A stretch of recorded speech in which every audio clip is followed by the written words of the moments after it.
27 রোজার রাতে সন্তান ফোন দিয়া বলে, বাবা আমি আগামীকাল রওনা দিলে রাত 2টা-3টায় গিয়া ঢাকায় নামবো, আমি সাহারি তোমাদের সঙ্গেই খাবো। মা বসে আছে, মায়ের সন্তানের বাবাও বসে আছে, সন্তান আসবে। রাত্র 2টা-3টা হয়ে গেছে, সাহারির সময় হয়ে গেছে, সন্তানের খবর নাই। শেষ টাইমে মা বাবা সাহারি খেয়ে ফজরের নামাজ পড়ে দরজার মধ্যে অপেক্ষা করতেছে, সন্তানের খবর নাই। 8টা, 9টা, 10টা বেজে গেছে, মায়ের মনটার ভালো লাগে না। স্বামীকে ডেকে বলে, স্বামীরে আমার সন্তান কই, আমার মনটা ভালো লাগে না, একটা ফোন লাগাও। স্বামী ডাক দিয়া বলে, চিন্তা করো না, ঈদের সময় যানজট থাকতে পারে, চলে আসবে। কিছুক্ষণ পর বাবার মনটাও ভালো লাগে না, বাইরে নেমে পায়চারি করতেছে। হঠাৎ করে একটা ফোন চলে আসছে। সন্তানের ফোন দেখে বাবার সে কি আনন্দ। ফোন রিসিভ করে যখনই সালাম দিল, অপর প্রান্ত থেকে সালামের উত্তরে সন্তানের কণ্ঠ পাওয়া যায় না। বাবা ডেকে বললেন, বাবা তুমি কে? এটা তো আমার সন্তানের কণ্ঠ নয়, তবে মোবাইলটা আমার সন্তানের। ওপার থেকে ডাক দেয়া বলে, আপনি কি এই লোকে, এই মোবাইলওয়ালার বাবা? বলে, হ্যাঁ।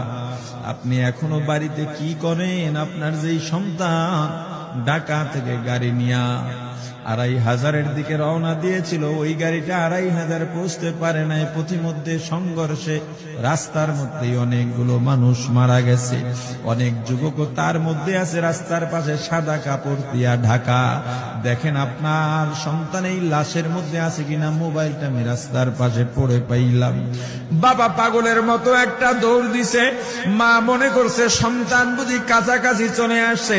অন্যান্য সন্তানদের ডাক দেয়া বলে, তোরা কে, কোথায়, এদিকে আয়, তোদের ভাই বুঝি কাছাকাছি আসছে। আমার কলিজার টুকরা সন্তান, তোর বাবা যে আগায় আনতে গেছে, তাড়াতাড়ি নতুন চাদর বিছা, বালিশের কভার গুলো খুলে নতুন কভার লাগা, পানি গরম বসা, আমার সন্তান এসে গোসল করবে। আহারে সবাই ফুলের মেলা, ফুলের তোড়া নিয়ে অপেক্ষা করতেছে। 4টা বছর কলিজার টুকরা বাড়িতে নাই, বিদেশ থেকে আসবে। বাবা স্পটে গিয়া দেখেন অনেকগুলো লাশ, সাদা কাপড় দিয়া ঢাকা। একটা একটা মাথার উপর থেকে কাপড় উঠান আর কৌতূহল বাড়তেছে, কাপড় উঠান আর কৌতূহল বাড়ে। হঠাৎ তাকায় দেখে কলিজার টুকরা সন্তান লাশের মিছিলে শামিল হয়ে গেছে। বাবা সন্তানকে ধরে কাঁদেন আর বলেন, বাবা এত আদর আপ্যায়ন